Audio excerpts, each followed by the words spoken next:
और एक दूसरा घोटाला जिसने जन्म लिया है वो है मध्य प्रदेश में। वहां पर बीजेपी की सरकार है। यहां पर दिल्ली में बीजेपी ने प्रेस कॉन्फ्रेंस की दिल्ली के भ्रष्टाचार को लेकर।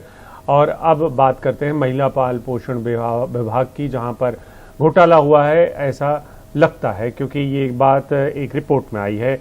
एनडीटीवी के हाथों अकाउंटेंट जनरल की रिपोर्ट मिली है, जिसमें लाभार्थियों की पहचान में अनियमितता, स्कूली बच्चों के लिए महत्वाकांक्षी मुफ्त भोजन योजना के वितरण और गुणवत्ता नियंत्रण में गड़बड़ी पाई गई है। रिपोर्ट के मुताबिक इस योजना के तहत करीब 49.5 लाख रजिस्टर्ड बच्चों और महिलाओं को पोषण आहार दिया जाना था। करोड़ों का हजारों किलो वजनी पोषण आहार कागजों में ही दिखा और वो ट्रक से आया गया नहीं, बल्कि जांच में ये पाया गया है कि जिन ट्रकों के नंबर बताए गए थे वो दरअसल मोटरसाइकिल, ऑटो कार, टैंकर के थे। यही नहीं, लाखों ऐसे बच्चे जो स्कूल नहीं जाते थे उनके नाम पर भी करोड़ों का राशन बांट दिया गया।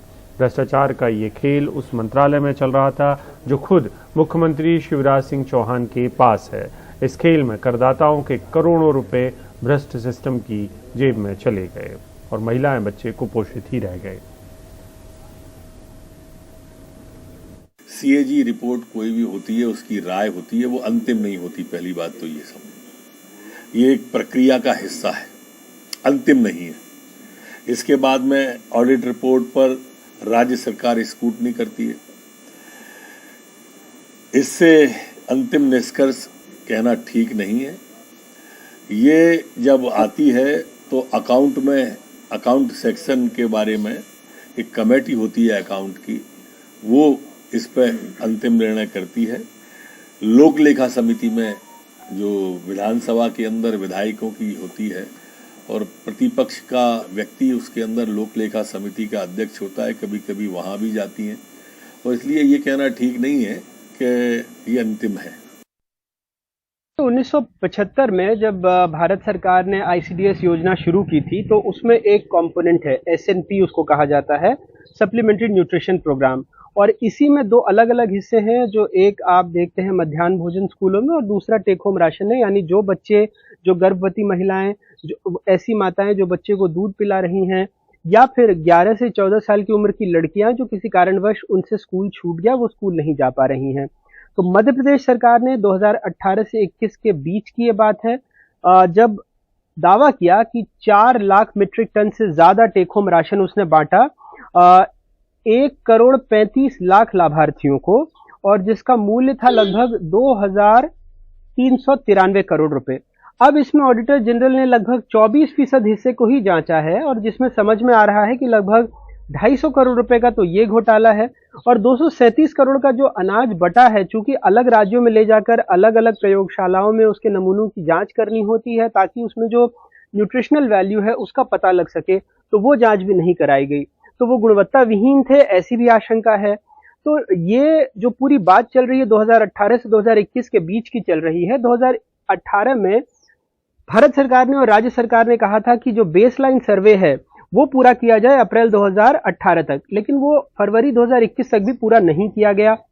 उस वक्त स्कूली शिक्षा विभाग ने कहा था कि लगभग 9,000 ऐसी बच्चियां हैं जो स्कूल से ड्रॉप आउट हैं, लेकिन जो महिला और बाल विकास विभाग है उसने 36 लाख बच्चियों को राशन बांटा है। यही अपने आप में लगभग 150 करोड़ रुपए यही बैठ जाता है, और उसको बगैर बेसलाइन सर्वे को पूरा किए बांट दिया गया।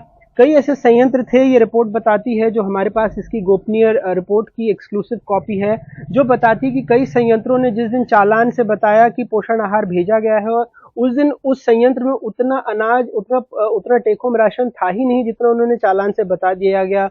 जिन नंबरों को वाहन पोर्टल से जब उसको मिलाया गया तो पता लगा ट्रकों से माल भेजना बताया है, जबकि वो नंबर तो ऑटो, मोटरसाइकिल, टैंकरों तक के हैं। और चूंकि 2020 में इमरती देवी जो महिला बाल विकास मंत्री थी उपचुनाव हार गई, और उसके बाद से ये महकमा सीधे मुख्यमंत्री के अंदर में आता है। मुझे याद आ रहा है 15 अगस्त को एक बार फिर से प्रधानमंत्री ने कहा था कि भ्रष्टाचार को किसी कीमत पे बर्दाश्त नहीं किया जाएगा, भ्रष्टाचार से सबसे बड़ी लड़ाई है। तो वैसे तंत्र को क्या कहेंगे जहां पर बच्चों के खाने पर डाका डाला जाता है। हमने कल भी कोशिश की थी कि मुख्यमंत्री कार्यालय से जवाब मांगा जाए, पूछा जाए, लेकिन कल तक भी या आज तक भी कम से कम एनडीटीवी के सवालों पर कोई भी जवाब अभी तक मुख्यमंत्री कार्यालय की तरफ से नहीं मिला है। मध्य प्रदेश उन टॉप 3 राज्यों में शुमार है जहां पर जो एमएमआर है वो सबसे खराब है। जो शिशु मृत्यु दर है वो भी सबसे खराब है। इस मामले में केरल जैसे राज्य मध्य प्रदेश से बहुत आगे हैं और सालों से ये पोषण आहार की योजनाएं चल रही हैं। कई बार निजी कंपनियों को मिला, फिर कमलनाथ सरकार ने उसको उसमें बदलाव किए, फिर जब बीजेपी की सरकार आई तो कहा कि सेल्फ हेल्प ग्रुप्स को देंगे, महिलाओं को देंगे, ताकि जो 800 करोड़ रुपए हर साल इसमें लगते हैं वो उन महिलाओं के पास जाए, गांव में बटे।